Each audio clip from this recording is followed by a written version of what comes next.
Welcome back to the Herb Rally Podcast. I'm your host, Mason Hutchison. On today's episode, we're going to be hearing from Katja Swift and Rin Midura of the Commonwealth Center for Holistic Herbalism.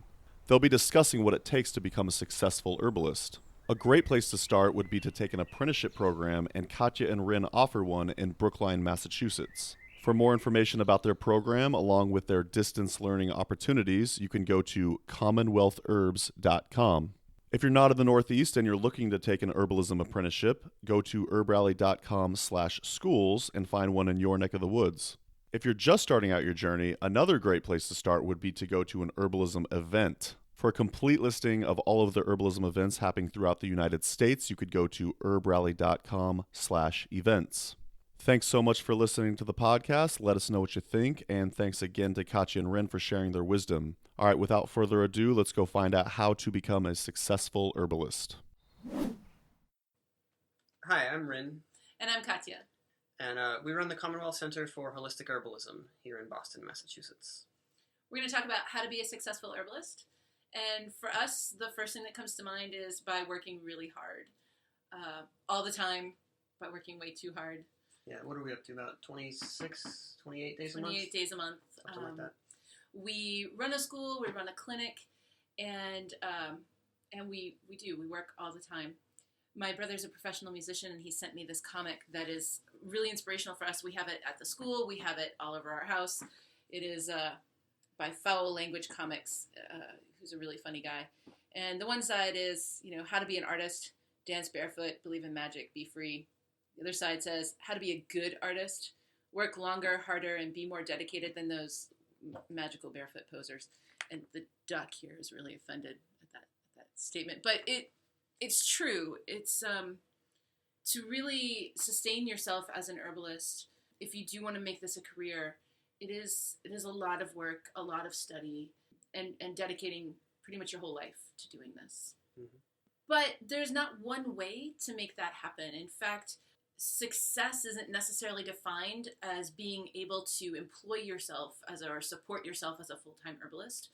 You can totally be a successful herbalist and still have a day job. In fact, we did for a really long time. Mm-hmm. We did that as a transition. We both had day jobs and we were herbalists nights and weekends. And then I quit, and Rin still worked for another couple of years, and then we were able to scale back and work at the office one day a week, and then or 3 days a week, and then have time as an herbalist, and kind of titrated over until it became a full-time gig.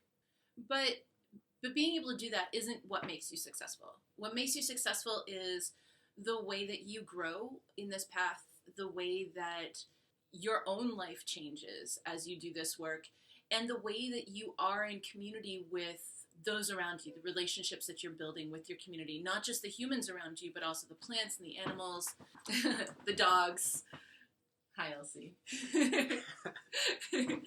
The soil, the water, all the things that are part of the relationships that you're building. Those things are way more indicative of your success than the money that you make.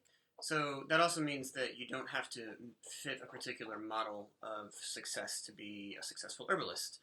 A lot of people sort of have this idea that they need to hit all of the points. They need to check off all of the items on the list. I need to grow my herbs, and I need to have a garden, and I need to have a homestead, and I need to be seeing clients and teaching classes, and I should run my own apprenticeship, and then I need to go speak at a bunch of conferences, and I need to publish a book, and I need to do all these things.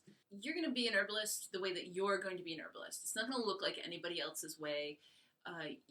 No one may know your name outside of your own community, and you could still be a tremendously successful herbalist. Mm-hmm. So don't think that there's like some kind of checklist that you have to check all the boxes off, and then, oh great, now I'm a real herbalist, now I'm a successful herbalist. No. If you're doing good work where you are, if you yourself are growing, if you're growing in relationship with your community, then that's success already. In community, there's other people, certainly, but it's also the plants that are around you, the animals, the soil itself, the water, the land you live on. Those kinds of things are going to really instill that deep connection between yourself and the world around you. That's going to be the soul of the work you do as an herbalist. So when we talk about relationships, that's sort of not just that external idea of relationships, but also maybe a more philosophical idea around that. And that has to do with your study.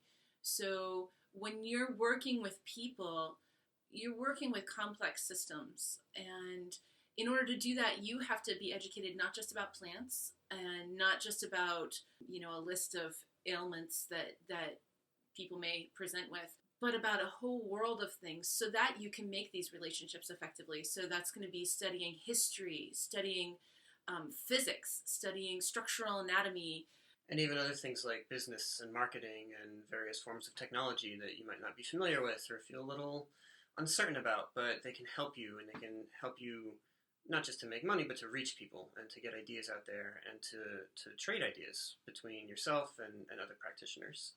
It's really important to hang out with old people and with very young people because the perspectives that we get from the elders in our communities really help us understand the people that we're working with.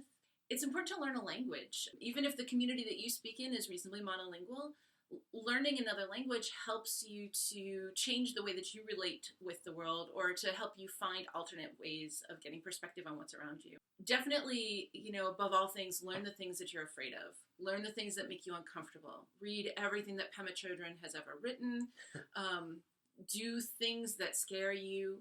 When you work with people, what you're really doing is asking them to do things that scare them.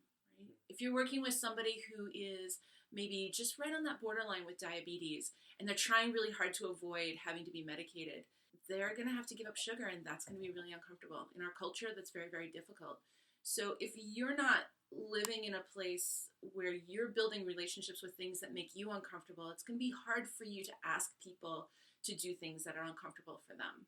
So in all of our longer-term courses that we run, we ask our students to engage in these projects of making some diet shifts, making some changes in lifestyle habits, changes in the way they sleep, things along those lines, so that they actually get a chance to put these into practice, and not just for a day, but for a month at a time, to see what happens as you go through that process, to see where it becomes difficult to, eat your bone broth every day or to sleep 9 hours a night. And how, you do that for a day or two and that seems pretty easy, but if you start to make that into a commitment, then now things start to get into the way. And we do this not just so that they develop familiarity with it or a kind of empathy with people for whom this is not just an experiment, but a necessity if they want to be healthy, but also so that you can see where that breaks down and what are the weak spots, what are the weak links in that chain, so that you can become better able to advise people about how to get over them or past them or around them or whatever's right for that particular situation.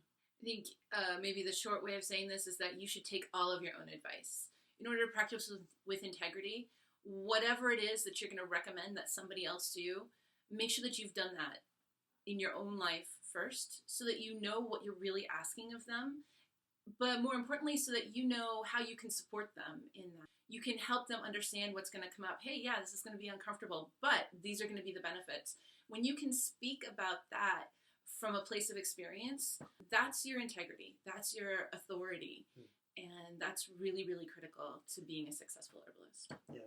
I think a lot of herbalists recognize this about the herbs themselves. Like all of us would want to get familiar with various bitters before we go recommending them to somebody who's never tasted anything more bitter than, arugula in their life, right?